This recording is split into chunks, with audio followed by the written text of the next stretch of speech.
En octobre 1916, 2 ans après le début de la Première Guerre mondiale, l'armée britannique planifie une dernière offensive avant l'arrivée de l'hiver. La ligne de front s'étend sur 760 km de la côte belge à la frontière suisse. Et il y a presque 2 millions de soldats britanniques en Europe. Parmi eux, le 10e bataillon du régiment du East Yorkshire, les Hull Pals, filmé ici quelques jours seulement après le bain de sang du premier jour de la bataille de la Somme en juillet de cette année-là. Des hommes comme le soldat Walter Horst, un agent du Parti conservateur qui a menti sur son âge pour s'enrôler. Et le soldat Isaac Ruben, un employé de bureau qui allait mourir en 1918.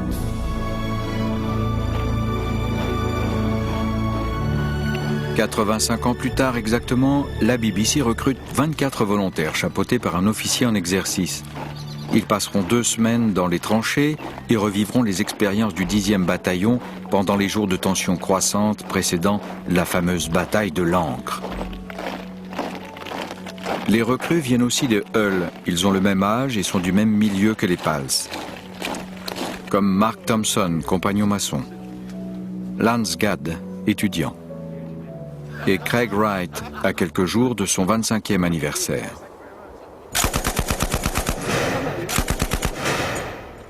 Après avoir subi l'entraînement militaire de la Première Guerre mondiale, ils arrivent dans le nord de la France, où ils vont pénétrer dans un authentique réseau de tranchées. Tout ce qu'ils vivront au cours des prochaines semaines sera le reflet de l'expérience des Hull Pals, telle qu'elle a été rapportée dans les journaux de guerre officiels de l'automne 1916.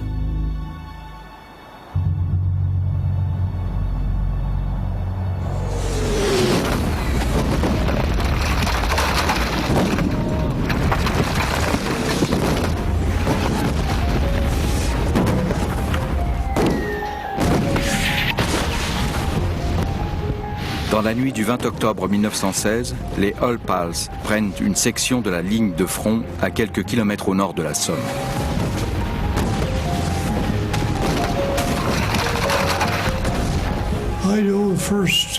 La première fois qu'on est monté au front, on avait peur. On avait tous peur. Et si quelqu'un me dit qu'il n'avait pas peur, c'est un foutu menteur. On avait peur tout le temps.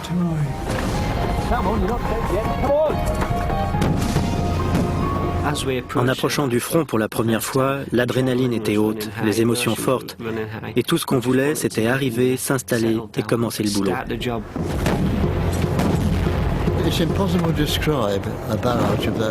Il est impossible de décrire un tel tir de barrage, avec les bruits différents des obus et des explosions de tous les côtés, le gémissement aigu des mitrailleuses et des fusils, les petites armes, et puis les bombes qui tombaient.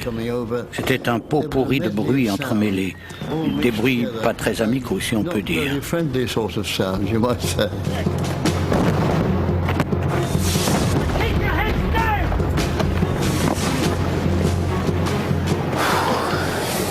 Words can't describe it. However much training you do, reality suddenly hits you in the face, yeah.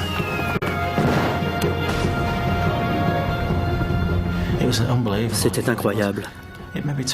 Ça nous a pris peut-être 2 ou 3 minutes pour atteindre la ligne de front. Mais ces 2 ou 3 minutes ont semblé comme 3 ou 4 heures. C'est très présent à mon esprit.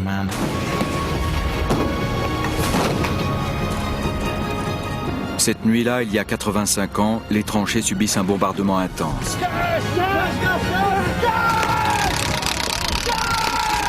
Le journal de guerre rapporte que les Allemands tirent des obus à gaz sur les positions britanniques. Mettre le masque à gaz a été une expérience très claustrophobique. On était dans un monde à soi. On pouvait entendre ou voir les choses, mais pas très clairement. Tout ce que nous avions, c'était un sac, et au milieu, il y avait un tube qui sortait. Mais on ne pouvait que souffler dedans. On ne pouvait pas aspirer. Stand to, all along the line.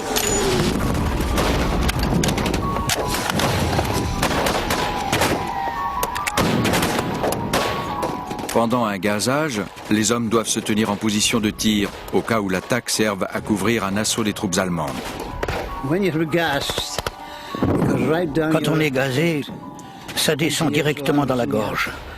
Ça rentre dans les poumons et dans les oreilles. C'est une pure horreur.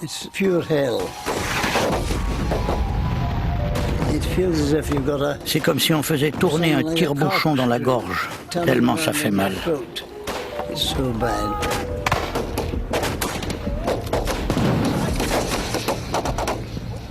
Dans les jours et les semaines qui viennent, les hommes devront également supporter les nuits d'un froid mordant, le manque de sommeil chronique, la nourriture de l'armée et l'incertitude permanente de ce qui les attend.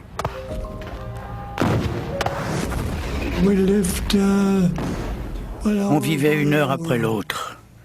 On ne savait jamais. On voyait le soleil se lever. Avec un peu de chance, on le verrait se coucher.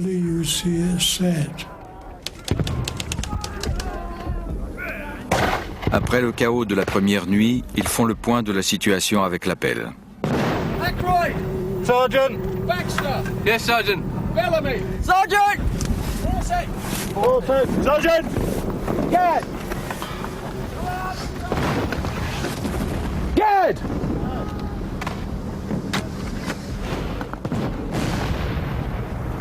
Who's in front of Gad? Anyone seen Gad? No answer from Gad, Sergeant.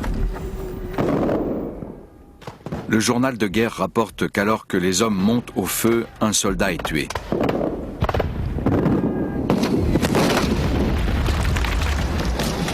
Dans la confusion, nos hommes n'ont pas remarqué l'absence de Gad. La nouvelle les frappe durement. He's a good lad. Real good lad. Don't know, just have to look after each other now as best we can. Look out for each other and make sure it didn't happen again. No. Best we can. Le départ de Gad coïncide avec la mort du soldat Walter Robinson, un instituteur de 24 ans, celui qui s'est fait tuer en montant au front. Cette photographie dans le journal et une simple tombe dans le nord de la France sont les seuls rappels de son existence.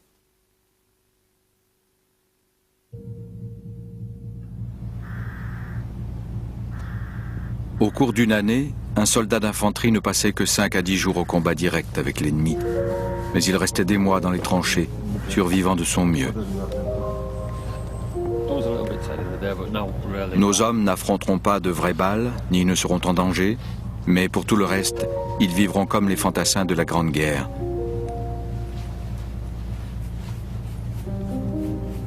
Après une nuit sans sommeil, le froid se fait sentir.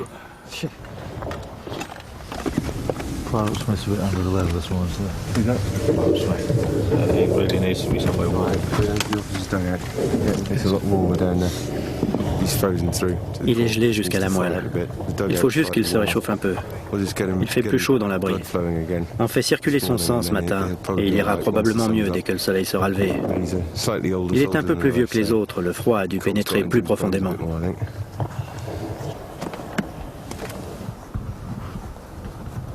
Le froid atteint aussi les recrues plus jeunes. Je souffre de l'entraînement rigoureux que nous avons subi à Katerik. Je me suis foulé la cheville et je le sens vraiment maintenant. Surtout pendant les longues marches, ça me fait très mal. Et le froid, le manque de sommeil, tout ça s'additionne. Mais avec le lever du soleil, la température s'élève et l'humeur change. C'était beaucoup plus dur pour les soldats qui ont vécu ça à l'époque. Les balles volaient au-dessus de leur tête. Je ne subis rien de tout ça. J'ai un peu froid. Je suis un peu déprimé ce matin. Et j'ai perdu les pédales. Le règlement militaire exigeait que les officiers effectuent une inspection des pieds tous les matins.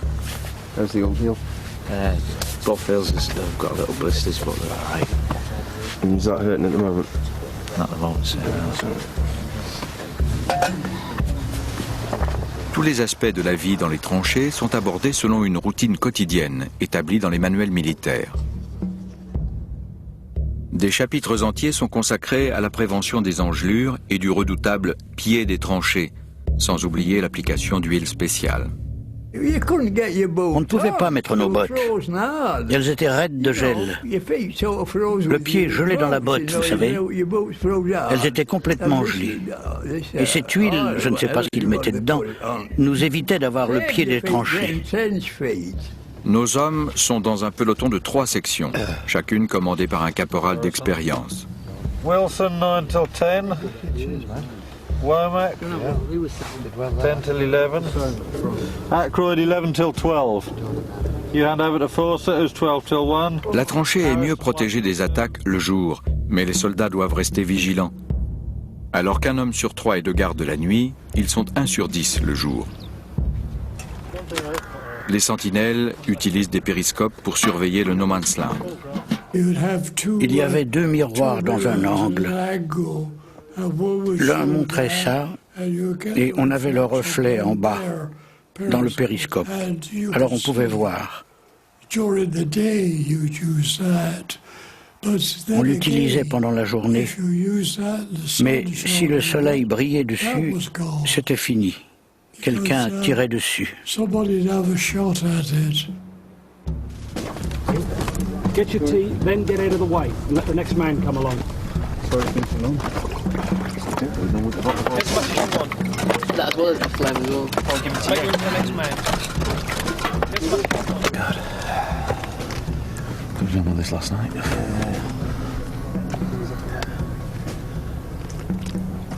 Oh, that's crappy. I don't want to drink it or pour it in my boots.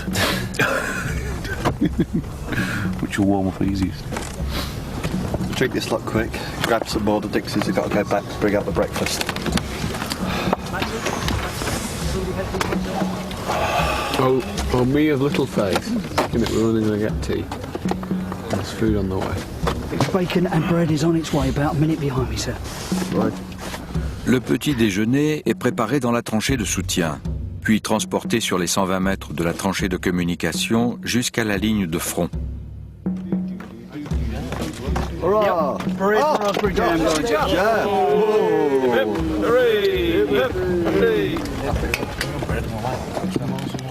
Il y avait tellement d'hommes sous-alimentés avant la guerre que le soldat britannique ordinaire grossit de 9 kilos durant l'entraînement.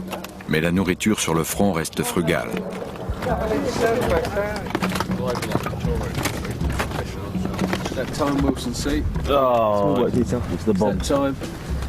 Les soldats Wilson et Garner ont tiré la courte paille. Ils sont de corvée de latrines.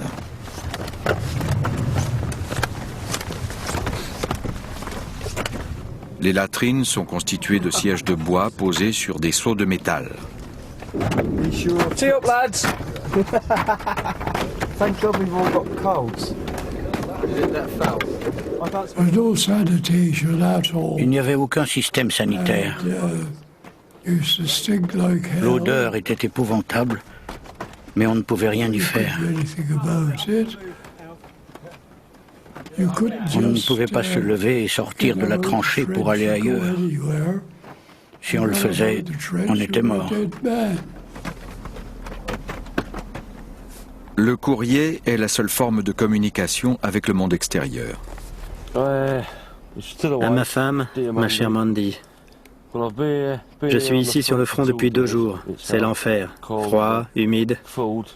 La nourriture, il y a même du cheval, est infecte.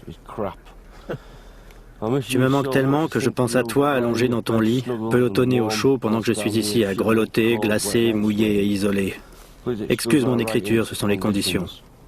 Le côté physique me manque. Ma femme, pouvoir simplement la toucher. J'ai 2 enfants, il me manque. C'est comme être en prison.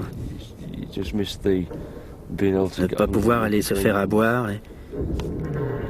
et monter le chauffage pour se réchauffer, ça manque. Des petites choses idiotes comme ça. Oh, it's all gone wrong.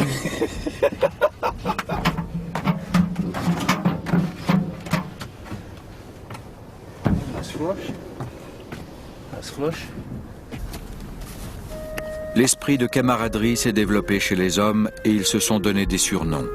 Des amitiés solides se sont déjà formées. On fait équipe parce qu'on est de la même taille. Et on a le... Même sens de l'humour. Oui, le même sens de l'humour. Une bonne rigolade. Pour la rigolade. On se marre bien, hein? Ouais. On essaye. On se met dans le pétrin ensemble aussi. Je dis pas que c'est dans notre nature, mais... Faut avoir de l'initiative. Oui, c'est ça, de l'initiative. C'est du travail d'équipe. Oui, c'est essentiel. On tente des choses. Ouais. Pour que ça nous rapporte. On fait rentrer un peu d'alcool en douce. On s'assure que les caporaux ne nous voient pas. De la contrebande. Uniquement pour raison médicale, quand il fait vraiment froid. Comme cette nuit. Hein. Ouais. Recruter dans la même ville pour former des bataillons de PALS favorise les rapprochements. Les Hull Pals, Walter Aust et Walter Silverwood, font très vite équipe. Ils partagent une tendance à l'entêtement et un surnom, Walter la Mule. Les heures de repos prescrites dans le manuel des tranchées sont entre midi et 4 heures. Le moment le plus sûr et le plus chaud pour dormir. Il y avait tout juste la place pour s'étendre. On n'avait rien d'autre que nos manteaux comme couverture. Et on s'allongeait là. Qu'on soit par terre et pas dans un lit, ça ne faisait aucune différence. Il fallait faire de son mieux pour s'allonger et trouver un peu de confort. Et s'il y avait quelqu'un, on se blottissait l'un contre l'autre.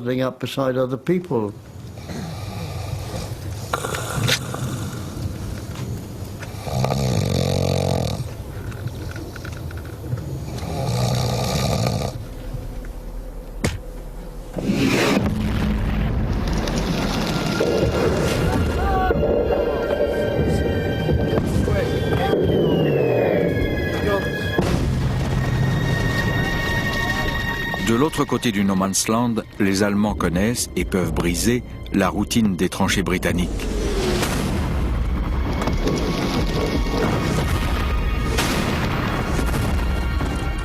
La guerre de tranchées n'est pas une nouveauté.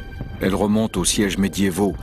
Le seul apport de la Première Guerre mondiale est la mécanisation des armes et l'ampleur de la tuerie.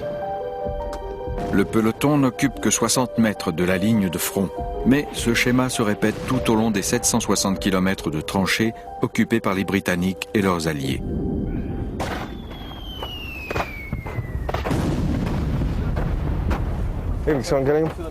Duff Gillingham, conseiller militaire et spécialiste de la Première Guerre mondiale, est le sergent du peloton.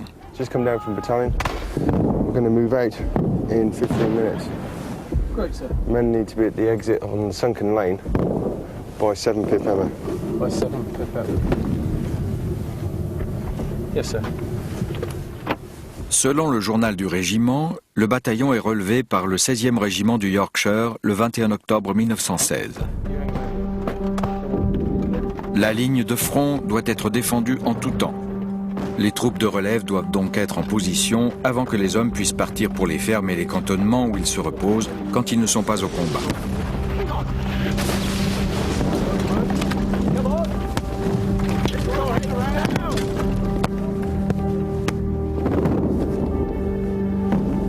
C'est à ce moment de la nuit, quand il sait que les troupes se déplacent, que l'ennemi vise les tranchées de communication.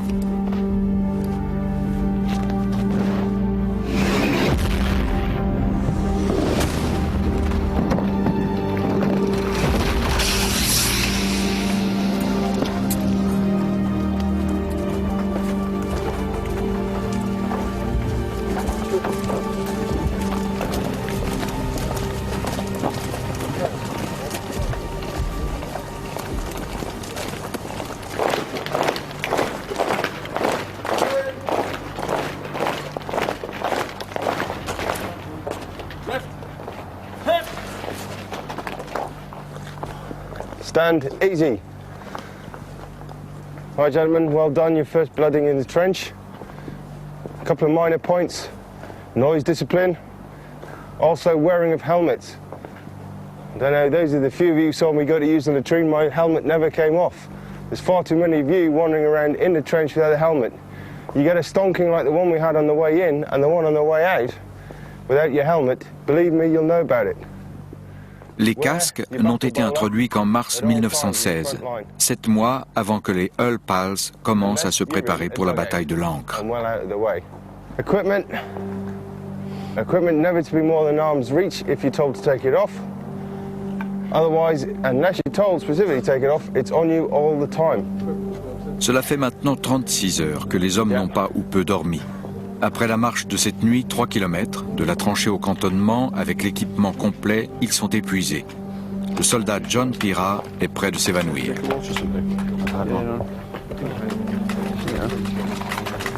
Mais les autres l'entourent et partagent leurs précieuses rations de chocolat avec lui.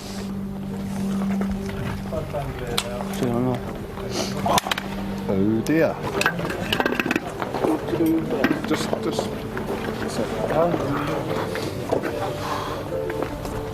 Pyra, you're not looking particularly with it. Just hiding hungry, Sergeant. If you're going to fall over, do it in a neat heap. Sergeant. Any questions? No. Good. Platoon, attune, shut. Platoon, fall, out.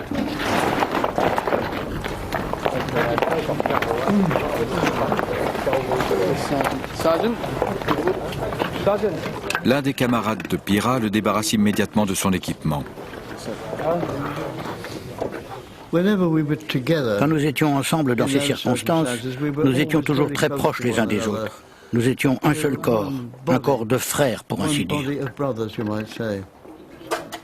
Au cantonnement, on sert aux hommes du curry, un plat très courant dans l'armée britannique à l'époque de la Première Guerre mondiale.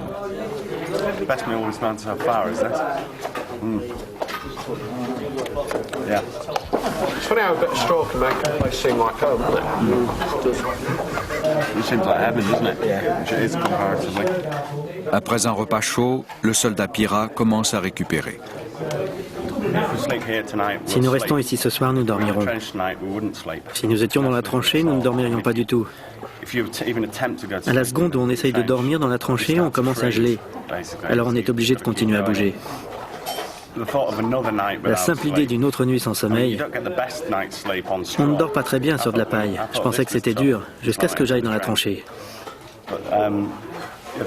Mais la pensée d'une autre nuit a puisé dans mes réserves. C'est un véritable test d'endurance. Une affiche de recrutement de l'époque indique que seuls les hommes âgés de 19 à 38 ans peuvent s'enrôler. Comme beaucoup d'autres, John Robinson, un conseiller municipal de 40 ans, a menti sur son âge pour être admis. J'ai de nombreuses raisons personnelles pour vouloir participer. Ça n'avait pas de sens de rester conseiller municipal. J'ai vu beaucoup de photos, de films, de reconstitutions, des drames dans lesquels des vieillards restaient là à faire des discours et envoyaient des hommes jeunes à la guerre.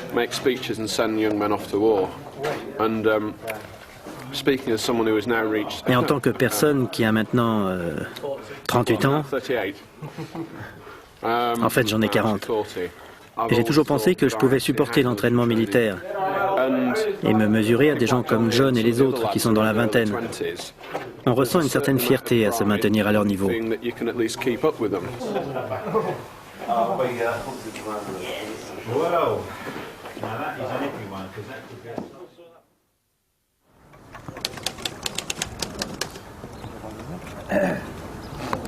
Le peloton est cantonné dans des écuries utilisées par les troupes britanniques pendant la Grande Guerre.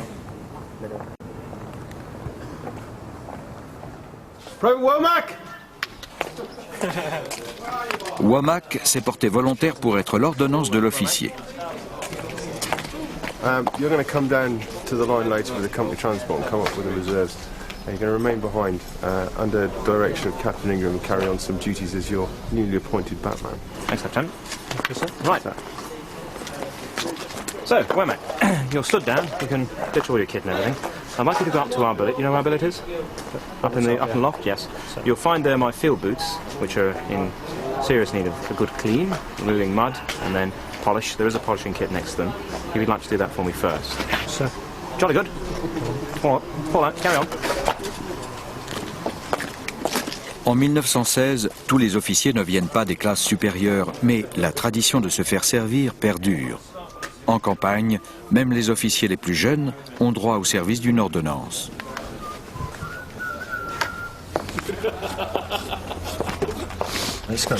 Il y a des avantages, je suppose.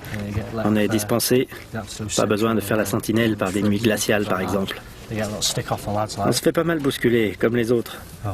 Mais je fais partie de la classe ouvrière. Ça a toujours été comme ça, blousé par les aristos.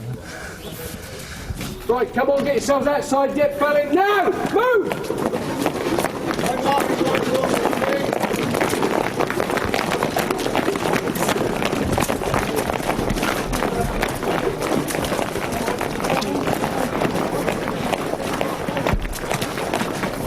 Le journal de guerre indique que les Hull Pals passent une partie du 22 à s'entraîner pour l'attaque imminente. Left wheel.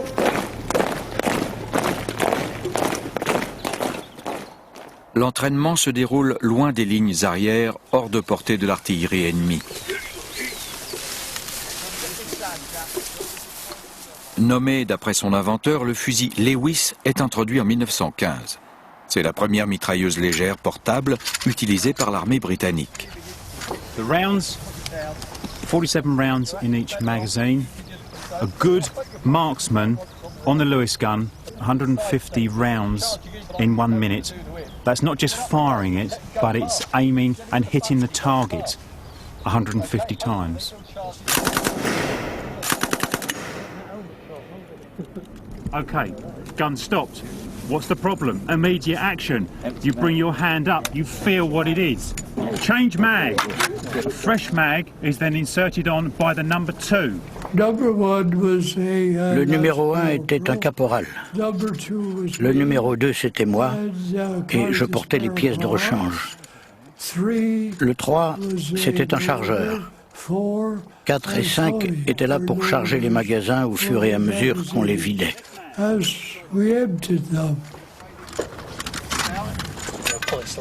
Pull the gun into your shoulder and that'll prevent the bipod from falling forward. We've got high hopes for you, Forty, because nobody else wants to carry the thing. Are you ready? Fire. Cease fire. Comme il est le seul homme prêt à transporter l'arme, Fawcett devient le mitrailleur officiel du peloton.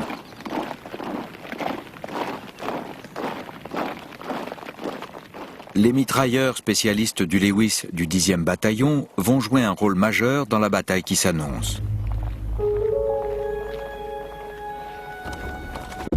Le peloton passera le reste de la journée dans les tranchées, effectuant des réparations essentielles.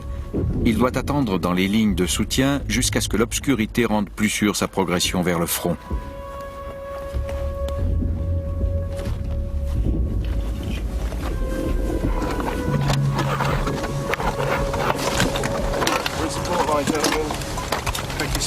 Make yourself as comfortable as you can.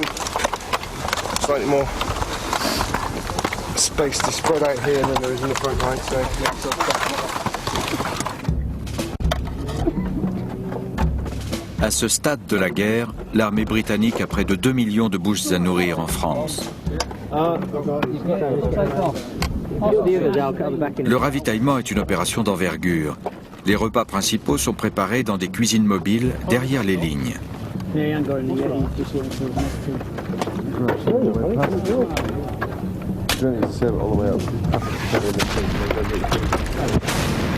La tranchée de soutien est toujours à quelques distances du front, mais elle reste à portée de l'artillerie ennemie.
On mangeait ce sur quoi on pouvait mettre la main, et rien de plus.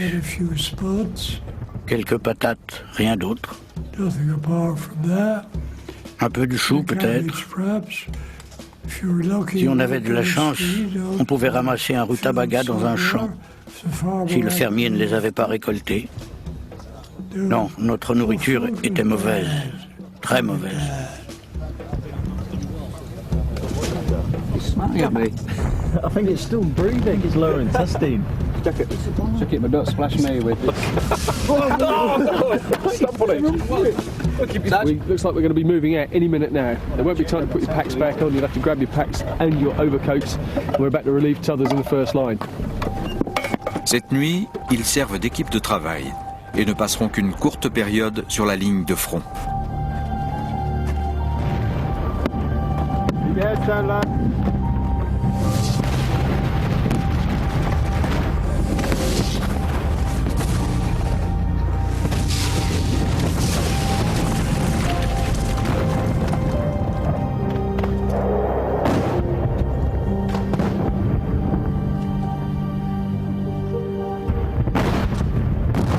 L'obscurité permet aux hommes de se déplacer plus librement, mais ils restent vulnérables.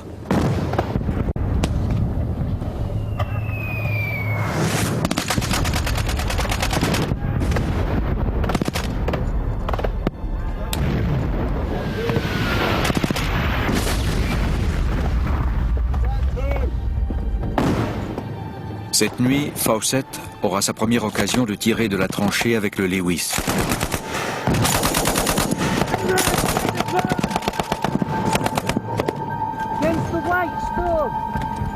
Right at the tree, 1 o'clock. Tree back!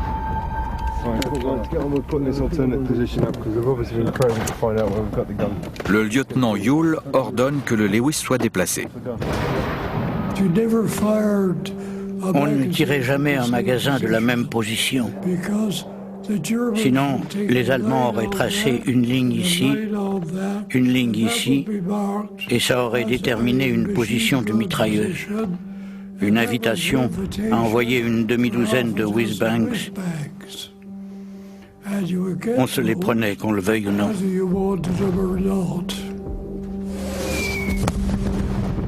Whiz-bangs est le nom donné aux obus allemands de 77 mm en raison de leur son particulier.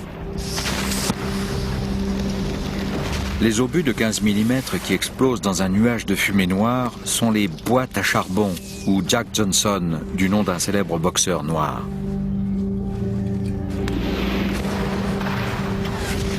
Ayant terminé les réparations nécessaires juste après minuit, le peloton se retire vers le cantonnement.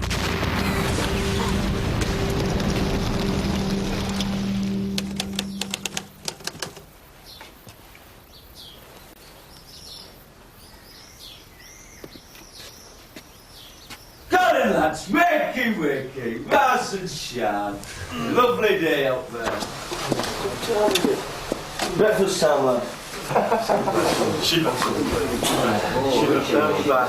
Joe, does your wife okay there, mate?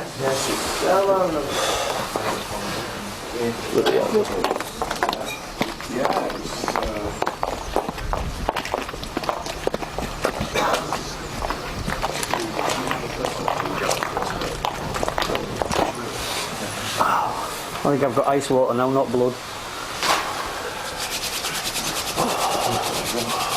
You have a nice sleep then, lads?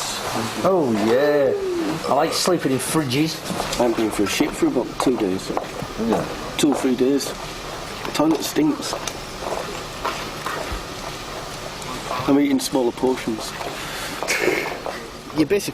On va d'une pause nourriture à la suivante. Par exemple, du petit déjeuner, si on tient jusqu'au déjeuner, c'est bon. Et puis du déjeuner, on tient jusqu'au dîner. Et toute la nuit jusqu'au petit déjeuner suivant. Et ça fait un jour de plus de passé. En gros, c'est comme ça en ce moment. Mais il y a une chose qui nous atteint. C'est quand ils nous servent des trucs comme l'autre nuit, des choux de Bruxelles. Ça démoralise un peu. Le curry était bon l'autre soir. Ça ne me dérangerait pas d'en avoir encore. Même quand ils sont de repos, les hommes doivent se raser chaque jour. Sinon, ils risquent une sanction. Right, gentlemen, today's activities, you'll be pleased to know, do not involve going up the line at any time. We will be having a pay parade this morning, followed by a late night pass for some R&R. We now have a trained specialist in the platoon. Private Fawcett, fall out, fall in front of me. Congratulations, you are now a qualified Lewis gunner, Private Fawcett. To the extent you get it sewn on correctly, the sergeant will tell you where to put it.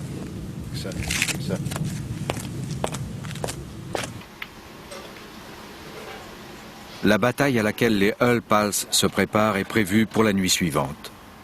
Aujourd'hui est un jour de repos, mais les hommes doivent rédiger leur testament sur la dernière page de leur livret de solde, tout comme les Pals l'auraient fait. Quand on est vraiment tout seul et qu'on pense sérieusement à ce qu'on va mettre, ça prend plus de sens. J'imagine que pour les types de l'époque, ça signifie encore plus. C'était tellement habituel de voir des gens tués, des amis tués. Ça devait être très important pour eux. Ça ramène au fait de ne pas être chez soi, en famille. Ça renvoie à la maison.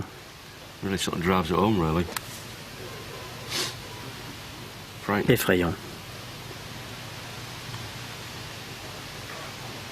Vraiment effrayant. Baxter!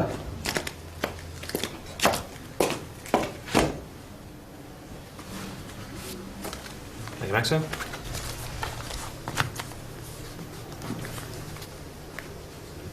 We're sending you to the local brothel.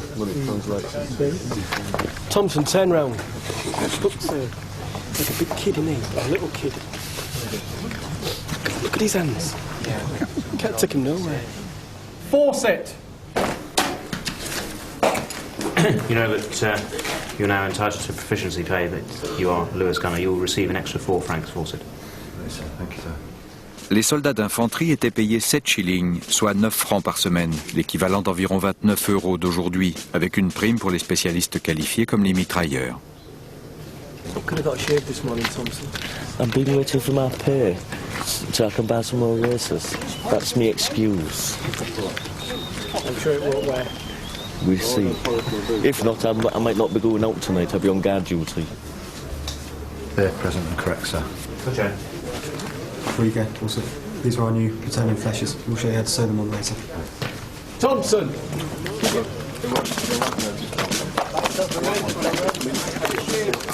Some implication that you've not shaved this morning, Thompson. Yes, sir. Why is that? Been waiting to get paid, sir, so I can buy some racers.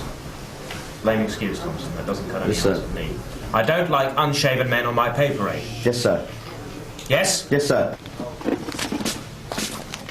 Pour être venu à la revue non rasé, Thompson subit la sanction de terrain numéro 2.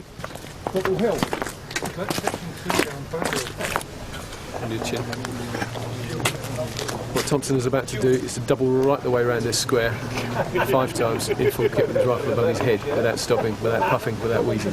He's annoyed the company commander. I can tell. Entre les ceinturons, les balles, les gourdes et les outils, l'équipement d'un soldat de la Première Guerre mondiale pèse environ 30 kilos. Le fusil en rajoute 4. Right then, Thompson. Right turn. Is that right? No, sir. Good. Don't piss me off further. Rifle above your head, both arms. There you go. 5 times right the way around the yard. I mean right the way round. Come on. Pick your feet up.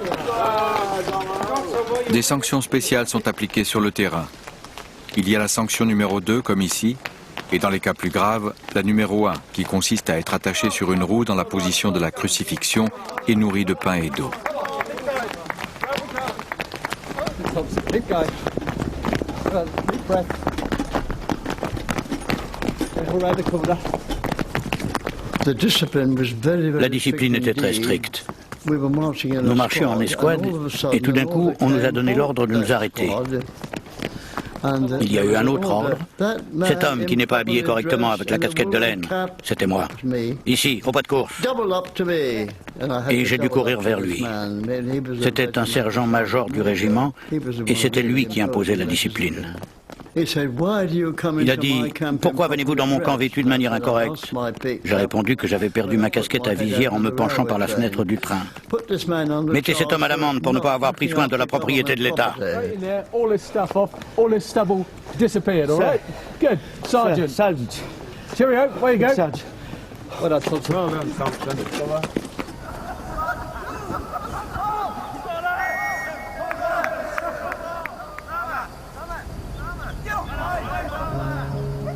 Même au plus fort des hostilités, les soldats passent plus de temps à l'arrière qu'au front.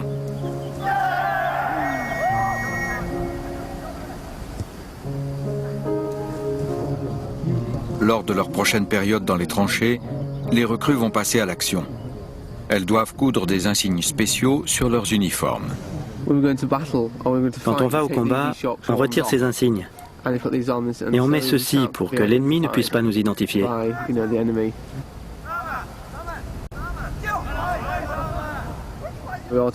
On parle tous de la prochaine fois où on va aller dans la tranchée. Si on va encore perdre quelqu'un, qui sera le prochain? Ça pourrait être moi, ça pourrait être mon officier opérationnel, ça pourrait être toute ma section. On sait que quelqu'un va y passer, évidemment, parce que c'est une bataille. Mais on ne veut perdre personne à cause de la guerre. C'est sûr qu'on va perdre quelqu'un. Je sais que ça n'est pas vraiment la réalité, mais ça l'est pour le moment. Et de notre point de vue, ça devient très réel. Pour moi, en tout cas.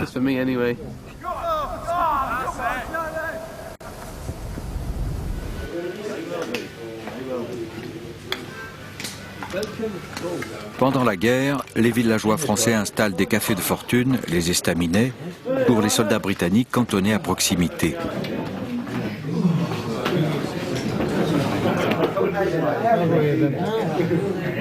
Les hommes viennent y dépenser une partie de leur solde durement gagné.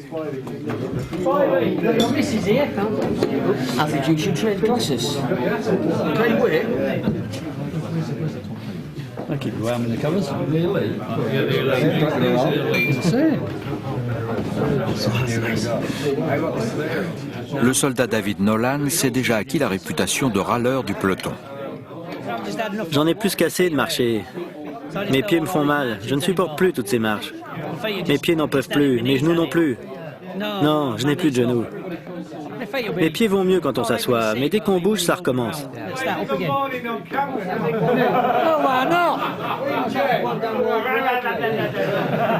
Jonathan Baxter est un chrétien pratiquant.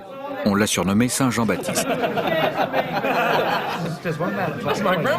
À 19 ans, il est fiancé, mais il ne croit pas aux relations sexuelles avant le mariage.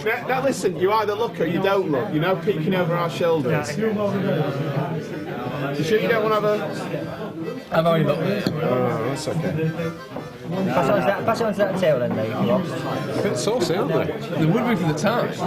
But they're a bit sort of Victorian, though, aren't they? Oh, he's saying from an artistic point of view, of course. I think the taste, but I didn't taste it. So you didn't find them interesting at all? Oh, I found them very interesting.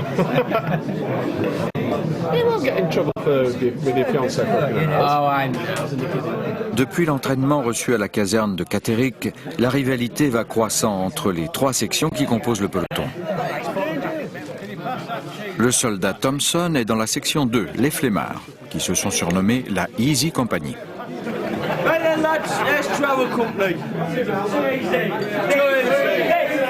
like it easy. Easy.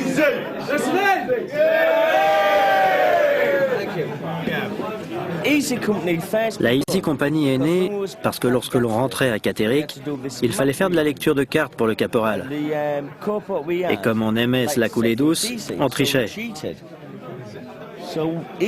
La Easy Company, c'est pour les rebelles. Ceux qui veulent prendre la vie comme elle vient, aller faire leur boulot et ensuite se la couler douce.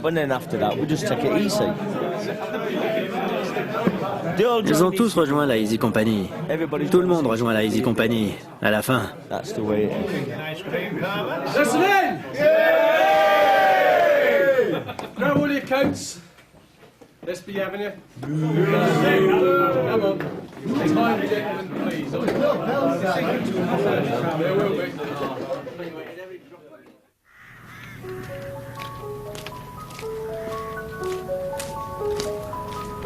Tôt le lendemain matin, les hommes retournent dans les tranchées. L'heure de la bataille approche. Ils passeront la journée dans la tranchée de soutien avant d'avancer vers le front au crépuscule. On nous tient complètement ignorants de ce qui va arriver. La phrase préférée d'un des sergents, c'est « dépêchez-vous et attendez ». Et en gros, c'est ce qu'on fait. On reste assis à attendre. On ne sait pas si on va monter au front plus tard dans la journée, cette nuit, demain. Littéralement, on est comme des militaires qui attendent, c'est-à-dire indéfiniment.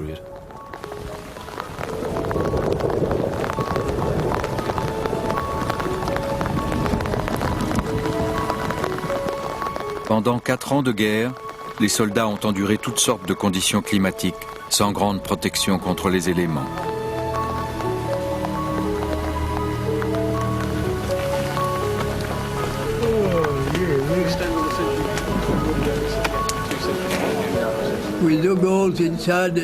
Nous creusions des trous dans la tranchée pour nous abriter de la pluie.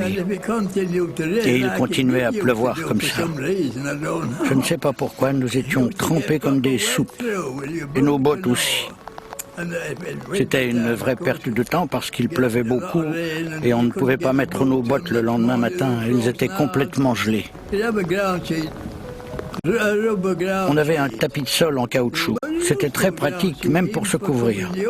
S'il pleuvait des cordes, on pouvait le jeter sur les épaules. Ça protégeait un peu. Les tranchées creusées dans le sol calcaire de la Somme sont relativement bien drainées, au contraire de celles des Flandres qui se transforment en marécages de boue. Après s'être absenté sans permission, le soldat Nolan est retrouvé se baladant derrière les lignes. Il doit maintenant affronter le lieutenant Yule dans l'abri des officiers. Platoon commander will be glad to see you. Wait here, you two. In you go. Good, sir. Son Gilliam. Private Nolan, sir. Here's the chaps called up with him. Come on, in you go. In you go. Private Nolan. Sir. I assume you know why you've been brought up here? Sir. You've been caught malingering at the back of the lines while everybody else has been working hard in the rain. I have to inform you that the decision has been taken to transfer you out of this platoon. Sir. Since you arrived in France, all you have done is whinge, malinger, and be a pain in the arse to absolutely everybody in this platoon. You've really, really not played the game the way the rest of the guys are. They're digging in and working and trying their hardest. You've let them down, you've let yourself down, and above all, you've let the memory of the guys we're supposed to be representing down. And for that reason, you're being sent back home. You are now out of this platoon, and you are going back to Blighty. Disgusting. Go on ahead. Go on. Sorry, mate. No, if I've been that, See you later. having that.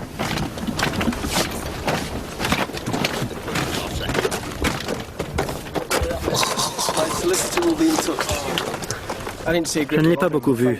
Grâce à Dieu, il n'était pas dans notre section. Je crois que nous l'aurions lynché. Tout le monde est là à faire de son mieux, parfois dans des situations difficiles, et lui, il se fiche de tout. Avec Râleur, il n'y avait jamais de bon côté. Chaque question amenait un problème. C'est peut-être juste sa façon de gérer les choses. Malheureusement, ça allait à l'encontre de tout ce que nous tentons de faire ici. C'est aujourd'hui l'anniversaire de Craig Wright, ce qui ne le dispense pas de prendre son tour de garde.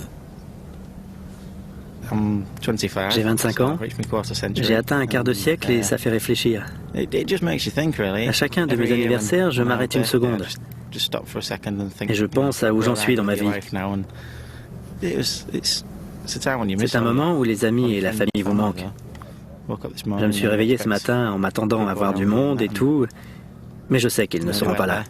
Les soldats recevaient régulièrement des colis contenant des fruits, du chocolat ou des gâteaux. Thank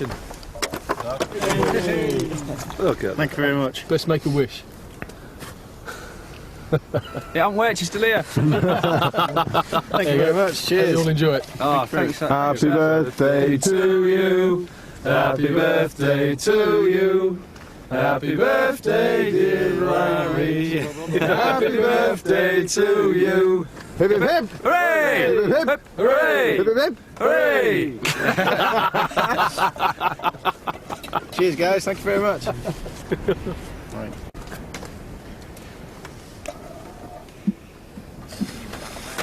Smash in. After you, Wilf. Go on then, go on then. You're an absolute star person. Thank you. Oh, you're so generous with your cakes, Mr. Cake. Ta.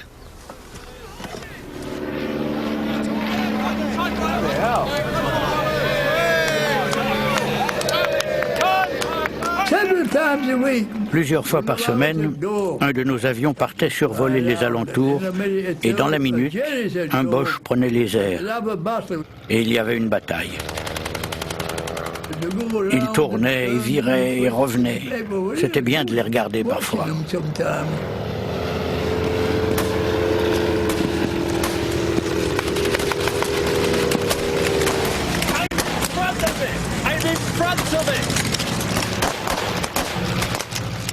J'ai essayé une fois ou deux.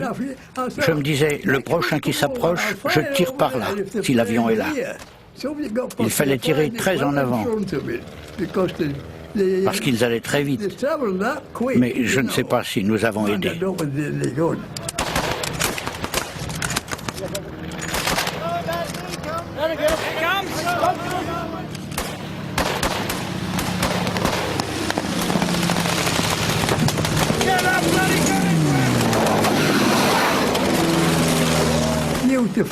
Il volait juste au-dessus de nous, de nos têtes, pour ainsi dire. Il lâchait des bombes, il tirait à la mitrailleuse. Ça n'arrêtait pas.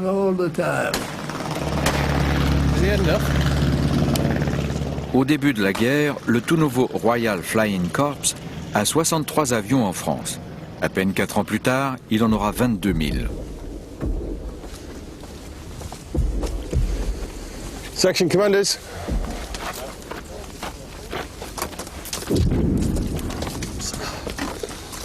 Right, word's just come through from battalion. We're going to move down the line and take over the first line. We're taking it over because we are going to go for the big push. In the morning, sir? Yep. Let the men know. Pass it down through the sections now. Will do, sir.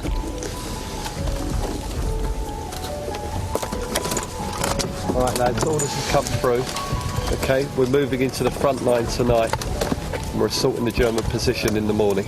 So we're going over the top. Probably first, probably at dawn. Okay. So, get some rest. Okay, I assume we'll be moving up to the front line as soon as it's dark enough. We'll probably go over at dawn. Brilliant. Corporal, can't Section 1 just go first? Break out wall. Section 3 should go first, and they're the best ones. Bantams to the ready. Yeah. Sharpen teeth tonight, lads. Leave your rifles, we won't be using them. Maintenant que les hommes savent ce qui les attend au matin, ils sont d'humeur pensive. What about you, then, attitude? Defining moment in your life. Best thing that you're going to remember. Apart from being tipped 10 quid. Yeah, that's my big tip I got. It's got to be meeting Cindy, I think, really. Yeah? Yeah, it'd have to be. Get shot if I didn't say that. Get shot if I don't. Get shot if I don't. Can't lose, mate. Can't lose. Good answer. How about you? But being the birth of my daughter. Midwife was late. I managed to hold her. About 2 or 3 minutes before the midwife came in and went. But yeah, held her for a first breath, man. Big buzz.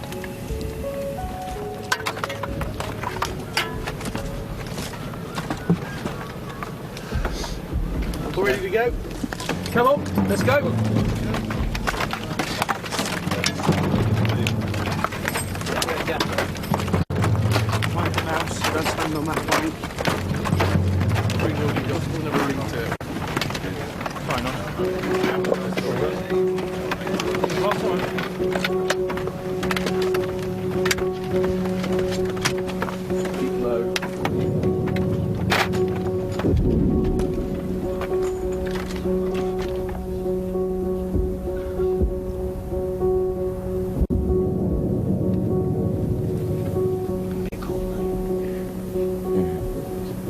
The sky's clear and it's dropping already, isn't it, the temperature? You ain't in a letter then? You ain't in a letter home, Tom? If we get a chance. There's 9 of them there. Field service postcard. No letters tonight. Okay, sir. Last chance to write home. Give them an hour and I'll collect them back in again. I'll get them censored and sent off. Name and address only on that side. Yeah. Okay. You cross off anything that doesn't apply. You can write in the dates where applicable there. You can sign it and you can date it. Nothing else. If you write anything else on there, it's thrown away. Conçue pour protéger les secrets militaires, la carte postale de campagne est la dernière possibilité d'envoyer chez soi un bref message avant de partir au combat.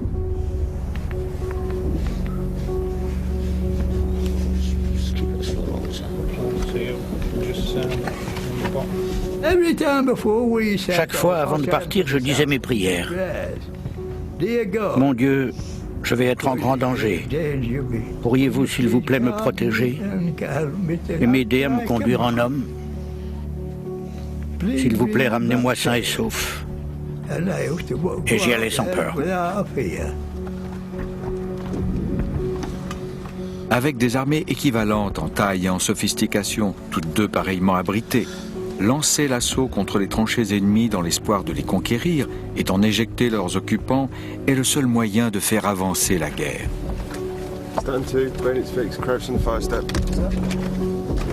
Une demi-heure avant l'aube de l'attaque, le lieutenant Yule donne l'alerte. La police militaire est sur place pour éviter toute désertion.